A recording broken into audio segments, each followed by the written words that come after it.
আমি এই মুহূর্তে আছি ঢাকা সুপ্রিম কোর্টের সামনে। দর্শক, মেইন গেটের সামনে আছি।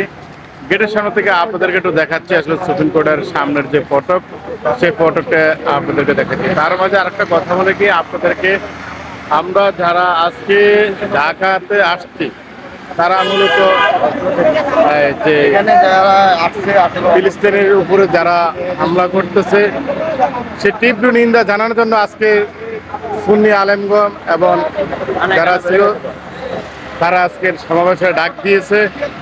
বা আপনাদের আরেকটা কথা বলে কি, এই সম্মেলন ঘিরে কিন্তু বাংলাদেশের বিভিন্ন প্রান্ত থেকে সকল সুন্নি ভাই এবং বোনেরা ভাইয়েরা কিন্তু চলে গেছে ঢাকা শহরে। আসলে কানায় কানায় কিন্তু ভরে গেছে।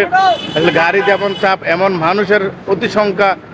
আপনাদেরকে আমি আসলে কিছুক্ষণ পরে কিন্তু মূলত দেখাতে পারবো মেইন সড়কের সামনে আসলে যত পরিমাণ মানুষ পুড়ে যাচ্ছে, আসলে মানুষ হাঁটার মতো কোনো অবস্থা নাই। তো এই মধ্যে আসলে সবাই সুপ্রিম কোর্টের সামনে থেকে কিন্তু আসলে যার যার অবস্থান থেকে আসলে পতাকাগুলো কিন্তু দেখাইতেছে আপনাদেরকে। তো আপনারা যেখান থেকে আজকের এই ভিডিওটি দেখতেছেন সকলে ভিডিওটি শেয়ার করে দিই, সকলকে দেখার মতন সুযোগ করে দিবেন। ওকে, আল্লাহ হাফেজ, আসসালামু আলাইকুম।